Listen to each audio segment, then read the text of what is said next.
حضرت موسیٰ علیہ السلام کا زمانہ مبارکہ ہے۔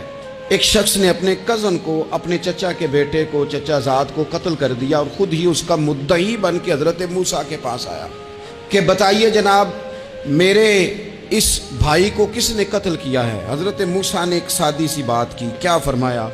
وَإِذْ قَالَ مُوسَىٰ لِقَوْمِهِ إِنَّ اللَّهَ يَأْمُرُكُمْ أَن تَذْبَحُوا بَقَرَةً۔ حضرت موسیٰ علیہ السلام نے اپنی قوم سے کہا کہ اللہ تمہیں حکم دیتا ہے کہ ایک گائے ذبح کرو، گائے کا کچھ حصہ مقتول کو مارو، وہ خود اٹھ کے بتا دے گا مجھے کس نے قتل کیا ہے۔ یہ پہلا سپارہ ہے قرآن مجید کا، آپ اس کو دیکھ لیں، یہ آیت نمبر 67 سے شروع ہو رہا ہے۔ تو اب وہ چونکہ ذبح کرنا نہیں چاہ رہا تھا، اس کو پتا تھا کہ مجرم تو میں خود ہوں، وہ ذبح چونکہ کرنا نہیں چاہ رہا تھا، اس سے کہا کہ مارو ایک حصہ گائے کا، اس کو تو یہ اٹھ کے بتا دے گا۔ تو اس نے جواب کیا دیا؟ قالوا اتتخذون ہزوا، کہنے لگا آپ میرے ساتھ مذاق کرتے ہیں، کبھی ایسا بھی ہوا ہے؟ قال اعوذ باللہ ان اکون من الجاہلین، حضرت موسیٰ علیہ السلام فرمانے لگے میں اللہ کی پناہ مانگتا ہوں میں جاہلوں میں سے ہو جاؤں۔ ہر وقت مذاق کرتے رہنا یہ تو جاہلوں کا طریقہ ہے۔ کن کا ہے؟ حضرت موسیٰ نے کہا ہے، قرآن پاک ہے، ہر وقت مذاق کرتے رہنا۔ خوش طبعی اور چیز ہے، مسکراتے رہنا، لیکن کسی کا مذاق ہر وقت اڑاتے رہنا کن کا طریقہ ہے؟ جاہلوں کا۔ جب کہا نہیں ذبح کرنی ہے تو اب ذرا دیکھیے کرنا نہیں نہ چاہ رہے، قالوا ادع لنا ربک یبین لنا ما ہی، کہنے لگے اے موسیٰ پھر آپ نہ رب سے دعا کریں کہ وہ ذرا کھول کے بتائے وہ گائیں کس طرح کی ہو، ارادہ نہیں نہ ذبح کرنے، آپ دعا کریں۔ قال انہ یقول انہا بقرۃ لا فارض ولا بکر، فرمایا کہ رب کہتا ہے وہ گائے نہ بوڑھی ہو نہ زیادہ بچیا ہو، عوان بین ذالک، ان کے درمیان ہو، یعنی جوان گائے ہو۔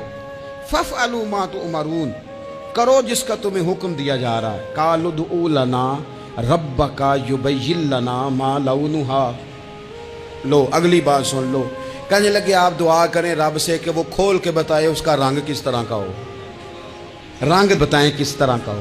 قال انہ یقول انہا بقرۃ صفراء، فرمایا رب فرماتا ہے کہ صفراء رنگ کی ہو، یعنی گہرے زرد رنگ کی ہو، کہ رب فرماتا ہے اس طرح کی گائے ذبح کرو۔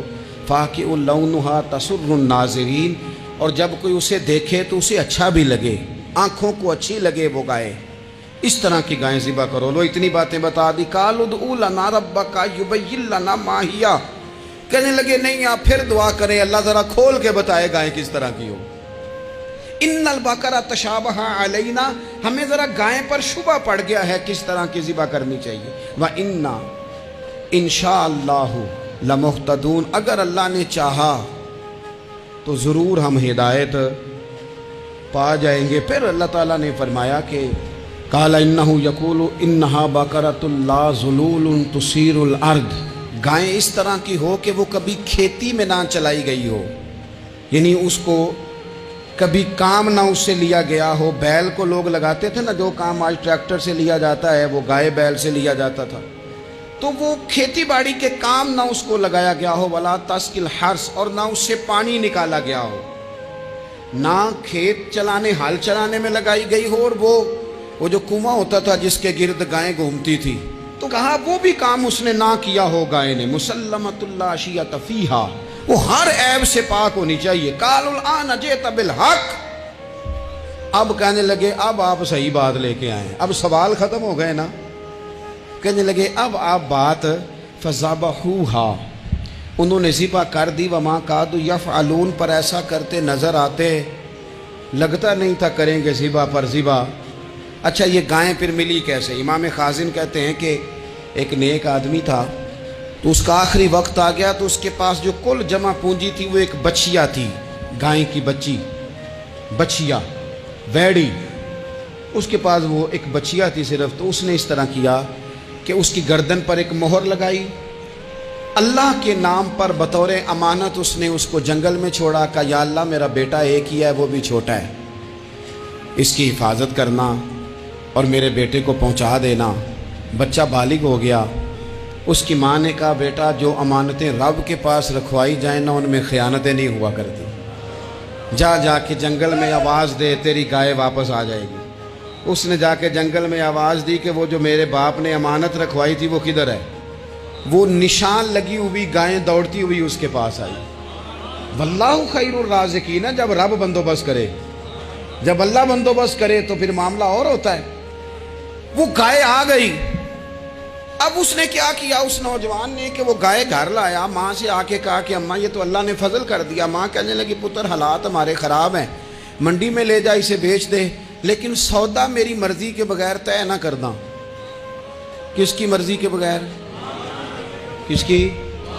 اماں کی مرضی۔ اور سنو یار، تھے کچھ لوگ جن کو لوگوں نے تانے بھی دیے کہ تم ماں کے پیچھے لگ گیا ہے، لوگوں نے بڑا کچھ کہا، پر جو ماں کی مرضی پہ لگیں ناکام نہیں ہوتے زندگی میں۔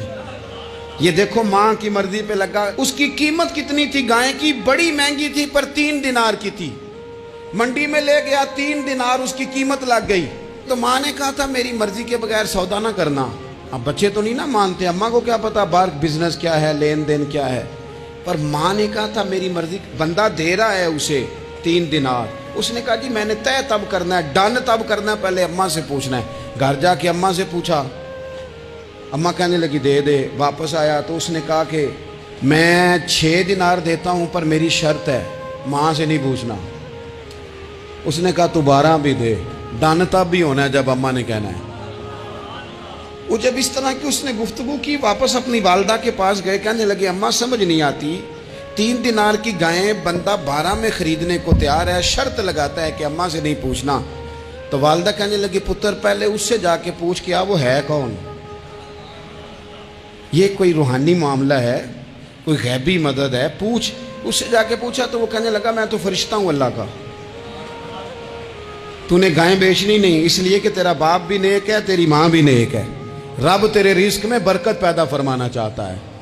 ماں باپ نیک ہونا رزق میں برکت ہو جاتی ہے۔ ماں باپ نیک ہو، ان کی صالحیت کا اثر پہنچتا ہے بچوں تک۔ رزق حلال کما کے لانے والے ہوں تو گھر میں برکت ہوتی ہے۔ جا کے کہا کہ تیرے ماں باپ نیک تھے، اسے نہ بیچنا گائے کو، تو کیا کریں؟ کہنے لگے بنی اسرائیل والے سوال کر کر کے خود مشکل میں آ گئے۔ اب وہ ایسی گائے جو جوان بھی ہو، یہاں تو ہر غریب آدمی اپنی گائیں یہاں لگا دیتا ہے، کھیتی باڑی میں یہاں لگا دیتا ہے، کنویں میں پانی نکالنے میں تو یہاں تو ہر ایک کی گائیں، تو ایسی گائیں جس کا رنگ بھی اتنا پیارا ہو، زیادہ بوڑھی زیادہ بچی بھی نہ ہو، اور ابھی تک کھیت میں بھی نہ لگی ہو، وہ سوائے تیرے کہیں نہیں ہے۔ اس نے کہا چل پھر مہربانی کر بتا میں کتنے کو دوں گائیں، اگر وہ آ جائیں تو کتنے کو بیچنی ہے؟ اسے کہنا کوئی نہیں، ریٹ تو زیادہ کرنا ہی نہیں۔ ان سے کہنا گائے کے اندر سے گوشت نکال دیں اور جتنا گوشت ہے اتنے پیسے بھر دیں، اس کی کھلڑی بھر دیں۔ اب وہ بنی اسرائیل والے ڈھونڈتے پہنچ گئے، کہا جناب گائیں 3 دینار کی یا 6 لے لو۔ اس نے کہا نہ بھائی، ذبح کروں گا، گوشت نکالوں گا، جتنا وزن گوشت کا اتنے پیسے بھرو گے کھال میں تو پھر گائے تمہیں ملے گی۔ اب مجبور تھے، کیا کرتے؟ ابن کثیر حدیث لائے ہیں، امام سیوطی نے در منصور میں بھی لکھی ہے، نبی پاک صلی اللہ علیہ وسلم نے فرمایا سنو جوانوں اور اسے دل کی تختی پہ لکھو، نبی پاک علیہ السلام نے فرمایا اگر بنی اسرائیل والے زیادہ سوال نہ کرتے تو اتنی مشکل کا شکار نہ ہوتے۔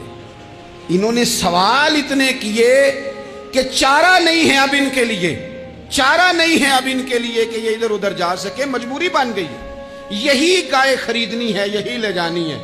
اب اتنا سارا مال جمع کر کے وہ گائے خریدی، ذبح کی، تو مقتول کو جب اس کا ایک حصہ مارا تو اس نے اٹھ کے کہہ دیا یہ جو مدعی بنا ہوا ہے نا، یہی تو میرا قاتل ہے، یہی تو میرا قاتل ہے، یہی تو ہے۔